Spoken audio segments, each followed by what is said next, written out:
अस्सलाम वालेकुम dear students. आज हम 10th क्लास का मैथ का हम पढ़ते हैं। एक्सरसाइज 4.1 है, क्वेश्चन नंबर 9 है। Without finding F of x find domain and range of. यहाँ पे थोड़ी सी करेक्शन हम कर लेते हैं कि यहाँ पे हम लिख लें, तो यहाँ पे domain and range of F inverse X, तो ये हमने फाइंड करना है। हमारे पास फंक्शन है F of X is equal to X over 1 plus X. सबसे पहले हम रियल लाइन ड्रा कर लेते हैं और दूसरी रियल लाइन भी ड्रा कर लेते हैं। इसमें कंसेप्ट देखते हैं कि डोमेन और रेंज किसे कहते हैं। पिक्चर के लिहाज से इसको ड्रा करने की कोशिश करेंगे। सपोज एक सेट एक्स है, दूसरा सेट वाई है। यहाँ से यहाँ पे हम मूव कर रहे हैं थ्रू एफ, ये हमारा फंक्शन है। तो इसको हम डिस्कस करते हैं कि ये हम कैसे लेके चलेंगे। तो सबसे पहले x के अंदर जो एलिमेंट्स हैं वो x है और y के अंदर जो एलिमेंट है वो स्मॉल y है। और अगर हमने y से x की तरफ वापस आना हो तो यहाँ पे जो फंक्शन अप्लाई होगा वो होगा f इनवर्स। ठीक है, तो ये हमारा इनवर्स फंक्शन है। डोमेन का मतलब क्या होता है? अगर मैं इसको लिंक करूँ x को y से, जब हमने f को अप्लाई करना है x पे तो हमारे पास y आएगा। हम करते हैं अप्लाई, f जोन सा है x पे अप्लाई होता है तो y निकलता है। इसी तरह अगर हम f इनवर्स को अप्लाई करें, हम अगर इसको f इनवर्स हमारा इसको अपोजिट साइड पे लेके जाता है, इस तरह के f इनवर्स जब हम y पे अप्लाई करते हैं, f इनवर्स जब y पे अप्लाई होता है तो x निकलता है। और इधर से अगर आप देखें कि f इधर है और f को मैं अगर दूसरी तरफ लेके जाऊंगा तो यहाँ पे x इज इक्वल टू क्या आएगा? f inverse y। तो ये चीज और ये चीज दोनों सेम है। बहरहाल हम इसमें डोमेन की बात तरफ चलते हैं। तो डोमेन क्या होता है? वो चीज, लेट्स सपोज इसमें मैं एक और ऐड कर देता हूं एलिमेंट सेट में, कि डोमेन क्या होता है? जिस पे फंक्शन अप्लाई हो और वो कुछ लिंक हो रहा हो, मैप हो रहा हो दूसरी y के एलिमेंट पे, y के एलिमेंट y पे। तो इसमें ये डोमेन है, ये रेंज है। ठीक है, रेंज क्या होता है? आखिरी वैल्यू लास्ट, यहां से रेंज निकलेगी। और डोमेन क्या होता है? जिस पे ये अप्लाई हो रहा हो। अब ये जो चीज है, को डोमेन का मतलब है y के एलिमेंट्स। y में जितने एलिमेंट्स हैं, y के अंदर जितने भी एलिमेंट्स हैं जिसमें y भी आएगा और z भी आएगा, वो सारे के सारे किस में जाएंगे? वो डोमेन में जाएंगे, को डोमेन में जाएंगे। तो डियर स्टूडेंट्स, ये हमारे पास डोमेन है और को डोमेन और रेंज का कंसेप्ट है। तो बेसिकली को डोमेन जो सा है, कंफ्यूजिंग पॉइंट होता है स्टूडेंट्स के लिए कि इसमें बेसिकली डोमेन और को डोमेन मिक्सअप हो जाता है। कि डोमेन वो चीज़ है जो लिंक हो रही है दूसरे एलिमेंट से, और रेंज लिंक होने वाला आखिरी वर्ड। और को डोमेन क्या चीज़ है? y के अंदर जितने एलिमेंट्स हैं, चाहे वो मैप हो रहे हों या मैप ना हो रहे हों, वो सारे के सारे को डोमेन कंसीडर होंगे। तो डियर स्टूडेंट्स, हमने ये काम करना था इसमें। अगर आप देखें, इसमें लिखा है without finding F of x, without finding F of x. यहाँ भी थोड़ी सी करेक्शन कर लेते हैं, F inverse x. Without finding F inverse x find domain and range of F inverse x. हमने इस फंक्शन की डोमेन भी निकालनी है, रेंज भी निकालनी है। तो लेट्स सपोज हमारे पास ये एक स्टार्टिंग है जिसको हमने मैप करना है। मतलब यहाँ पे अगर हम x की वैल्यू पुट करते हैं, बेसिकली आपको पता है इसमें, बेसिकली आपको पता है ये हमारा y है। हम जब यहाँ पे x की वैल्यूज को पुट करते हैं और x की वैल्यूज को हम यहाँ से चूज करेंगे, और चूज करने के बाद जो आंसर आएगा उसको हम लिंक करेंगे इसके साथ। तो जो आंसर इससे लिंक होगा बेसिकली वो रेंज होगी, और जहां हम चूज करेंगे वो होगी हमारी डोमेन होगी। हमारे पास जो f है x पे अप्लाई होता है, y निकलता है, इनवर्स क्या है? जब इसमें f में f ऑफ x में डोमेन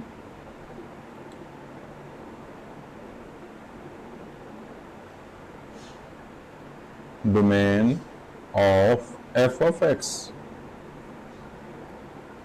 इसी तरह range of f of x।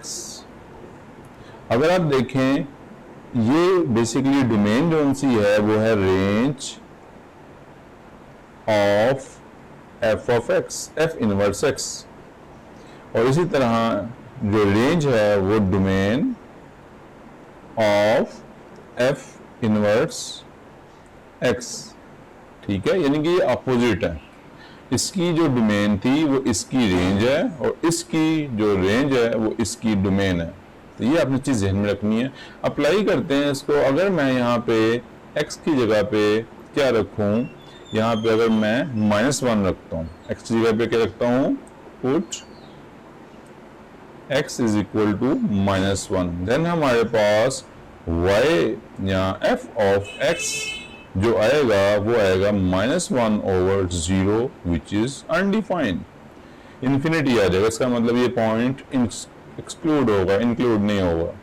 इसका मतलब ये है कि अगर ये मैं 1 करता हूँ, दिस इज 1, दिस इज 0 है, 1 2 3 4 5, ये है -1 -2 -3 -4,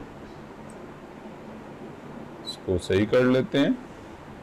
तो अब जो हम इसमें -1 रखते हैं, जब हम इसमें कौन सी वैल्यू रखते हैं, -1 रखते हैं, x की हमने -1 रखा, let's suppose this is x and this is our output y which is equal to f of x। जब हम इसमें -1 रखते हैं तो आंसर आपको पता है इस तरफ, अगर हम मैं सेंटर में इसमें लाइन लगा लूं, ये दिस इज 0, यहाँ पे +1, यहाँ पे -1, तो ये हमारी पॉजिटिव इन्फिनिटी की तरफ मूव हो रही है और ये हमारी नेगेटिव इन्फिनिटी की तरफ मूव हो रही है। ये भी नेगेटिव इन्फिनिटी, अगर हम इसको ऐसे कर लें, this is also positive infinity. हम जब इसका आंसर पुट करते हैं तो हमारे पास जो इसके बाद रेंज आती है वो रेंज क्या चल जाती है, इन्फिनिटी की तरफ। It's okay. नेक्स्ट अगर हम इसमें पुट करते हैं x इज इक्वल टू 0, तो हमारे पास ये जो फंक्शन है ये हमें क्या देगा answer, y is equal to क्या निकलेगा हमारा, 0/1 plus 0 is equal to 0/1 is equal to 0। यानी कि जब हम इसमें 0 पुट करते हैं तो ऑटोमेटिकली हमारे पास जो आंसर निकल रहा है वो आप देख रहे हैं, अगर वो आंसर जब हम 0 पुट करते हैं तो आंसर भी इसका 0 निकल रहा है। इसके बाद अगर हम पुट करें x की जगह पे 1 पुट कर दें तो हमारे पास y इज इक्वल टू क्या आएगा, 1/2 is equal to 0.5।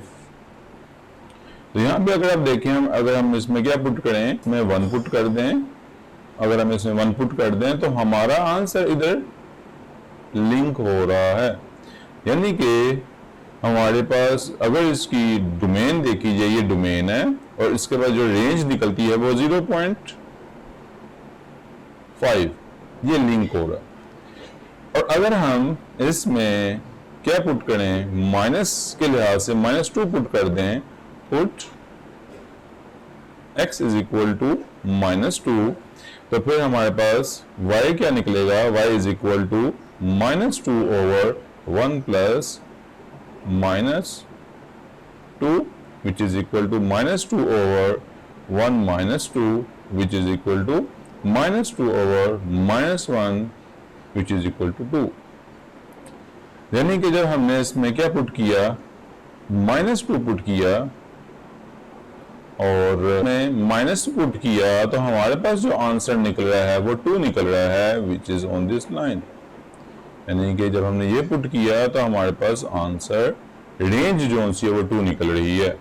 Dear student फिर थोड़ा सा बताऊं, ये एफ ऑफ एक्स को हम कर रहे हैं, एफ ऑफ इनवर्स को नहीं कर रहे। हम इसकी डोमेन को यूज कर रहे हैं और इसकी रेंज पे जा रहे हैं। इसका मतलब है इनवर्स में क्या होगा, उल्ट हो जाएगा, जो इसकी डोमेन थी वो रेंज बन जाएगी, जो रेंज थी वो डोमेन बन जाएगी। उम्मीद है आपको चीज क्लियर होगी। इस तरह हम जब वैल्यूज को पुट करेंगे तो हमारे पास पॉजिटिव इन्फिनिटी भी आएगा, नेगेटिव इन्फिनिटी भी आएगा। तो मैं इसको समराइज करता हूं चीज को, क्या लिखेंगे हम आगे नेक्स्ट। इसमें सिचुएशन ये होगी डियर स्टूडेंट्स के डोमेन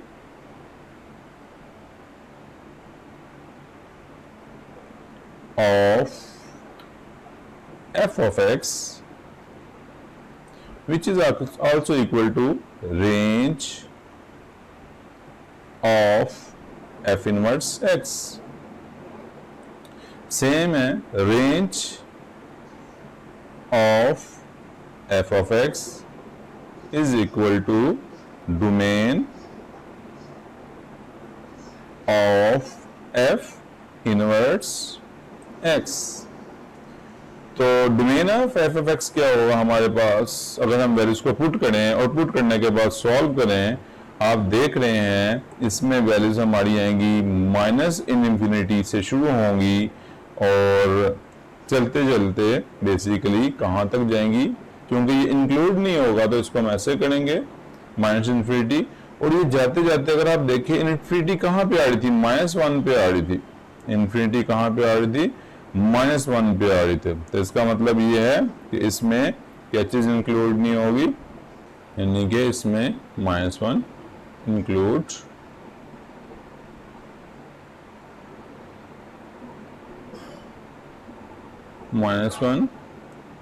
नहीं होगा और यूनियन, और फिर हम इसमें देखें -1 फिर इंक्लूड नहीं होगा और ये पॉजिटिव इन्फिनिटी तक जाएगी। तो उम्मीद है आपको चीज क्लियर होगी कि domain of F of x जो उनसे है उसमें -1 इंक्लूड नहीं होगा, क्योंकि जब हम -1 इंक्लूड करते हैं तो वो क्या करता है, इन्फिनिटी की तरफ ले जाता है। इसी तरह हम इसमें अगर हम चलते हैं, अब आप देख रहे हैं कि इसमें डियर स्टूडेंट अगर मैं इसको उल्ट कर दूं, इसको इन्वर्स कर दूं, उल्ट कर दूं, तो आपको पता है इसकी डोमेन जो सी है वो उल्ट हो जाती है और ये चीज अपोजिट है।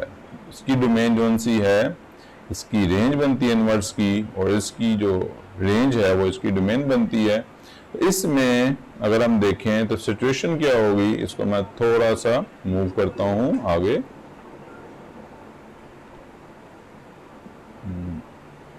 कि हमारे पास अगर फंक्शन है,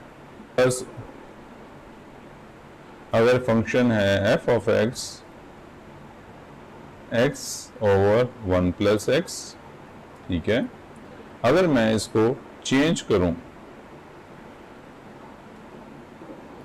तो डियर स्टूडेंट्स अगर फर्स्ट करें मैं इसको पिछले क्वेश्चंस के पैटर्न की तरह सॉल्व करूं तो फिर हम क्या करेंगे, अगर आप देख रहे हैं कि इसमें f ऑफ x ये चीज़ है, हमें पता है y is equal to f of x होता है। हम क्या करेंगे, यहाँ पे y को सब्स्टिट्यूट करेंगे x 1 प्लस एक्स, तो यहाँ पे क्रॉस मल्टीप्लाई करेंगे y is equal to 1 plus X is equal to x। Next y plus Y X is equal to x। इसके बाद फिर हम x माइनस वाई एक्स करते हैं और फिर यहाँ से हम कॉमन ले लेते हैं 1 माइनस वाई एक्स और फिर यहाँ पे y आ जाता है। नेक्स्ट ये मल्टीप्लाई हो जाके डिवाइड होगा तो y over 1 minus Y which is equal to x। तो थोड़ा सा हम इसको देख लेते हैं, ये हमने किया। अब हमें पता है कि अगर हमारे पास फंक्शन है y is equal to f of x, तो f को मैं इधर लेके जाऊंगा तो f inverse x y is equal to x होगा। तो यहाँ पे क्या आ जाएगा, फिर हमारे पास x की जगह पे f inverse y is equal to y over 1 minus y। अब हम रिप्लेस कर लेते हैं यहाँ पे x को, तो यहाँ पे क्या आएगा, x is equal to x over 1 minus x। तो ये अगर आप देखें ये हमारे पास जो फंक्शन निकला है ये इनवर्स का निकला है। क्वेश्चन में कहा है आपने ये फाइंड नहीं करना, लेकिन आपको समझाने के लिए बता रहा हूँ। जब आप इसमें यहाँ पे डोमेन निकालेंगे, डोमेन का मतलब वैल्यूज को पुट करेंगे, यहाँ पे जो आंसर आएगा तो आप देख सकते हैं कि यहाँ पे आप क्या करेंगे, 1 को नहीं रख सकते, बिकॉज जब आप पुट करेंगे x इज इक्वल टू 1 तो क्या आंसर निकलेगा हमारे पास, x की जगह 1 है तो -1, इसको मैं करेक्शन कर लेता हूं। तो क्या करेंगे हम इसमें, क्या x की जगह पे हम जब पुट करेंगे वैल्यू 1 इसमें, तो क्या आएगा हमारे पास आएगा 1 over 1 minus 1 over 0 which is undefined. तो इसका मतलब है ये हमारा पॉइंट और भी एक्सक्लूड हो जाएगा। नेक्स्ट हम आगे करते हैं। आप देखें इसमें जब हमने इसमें वैल्यूज निकाल ली हैं तो आप देख सकते हैं range of F of x domain of F inverse X. तो रेंज कौन सी, यानी कि आखिरी वर्ड कौन सा, उसमें कौन सी चीज इंक्लूड नहीं होगी, उसमें माइनस इन्फिनिटी से शुरू होगा, 1 इंक्लूड नहीं होगा, यूनियन और फिर 1 फिर इंक्लूड नहीं होगा और ये प्लस इन्फिनिटी तक होगा। डियर स्टूडेंट्स, उम्मीद आपको ये समझ लग गई होगी बड़ी आसानी से। ये है domain of F of x, ये है range of F of x. हमने मालूम तो ये दो चीजें करनी होती है, जब इनका आंसर निकलता है तो इजीली फिर इसको उल्ट कर देते हैं। ठीक है, उम्मीद है आपको ये क्वेश्चन समझ लग गया होगा। लेकिन आपको इसमें एक क्वेश्चन आ रहा होगा कि सर यहाँ पे हमने एफ ऑफ एक्स किया है फाइंड, और फिर अगर हम नीचे मूव करें तो इसमें आप देख रहे हैं कि सर यहाँ पे तो हम एफ इनवर्स के लिहाज से आंसर निकाल रहे हैं। ठीक है, तो इसका कोई और मेथड ऐसा हो सकता है जिससे हम easily range of F of x निकाल लें। तो आपको ये पता है कि जब हम वैल्यूज को पुट करते हैं तो इसमें कोई भी वैल्यू ऐसी नहीं आएगी जिसका आंसर 1 निकलता हो। अगर निकलता है तो मुझे जरूर बताइएगा कि हम जो रेंज निकल रही है हमारे पास ये एफ फंक्शन की, हम जो मर्जी वैल्यू पुट करें इसमें, इधर आंसर जो सा है 1 नहीं निकलेगा। ठीक है, और अगर यहाँ 1 नहीं निकलेगा तो किस वैल्यू पे 1 नहीं निकलेगा वो आपने प्रैक्टिकली करके देख लिया है कि हम देख रहे हैं x इज इक्वल टू 1, इस पे आपका आंसर इन्फिनिटी आ जाता है, यानी कि हम इसको इन्फिनिटी रखें तो ये 1 पे लिंक होगा, इसको हम इन्फिनिटी रखें तो ये 1 पे लिंक होगा। उम्मीद है ये क्वेश्चन समझ लग चुका होगा, और अगर आपको कोई इशू है आप डिस्कस कर सकते हैं। अल्लाह हाफिज।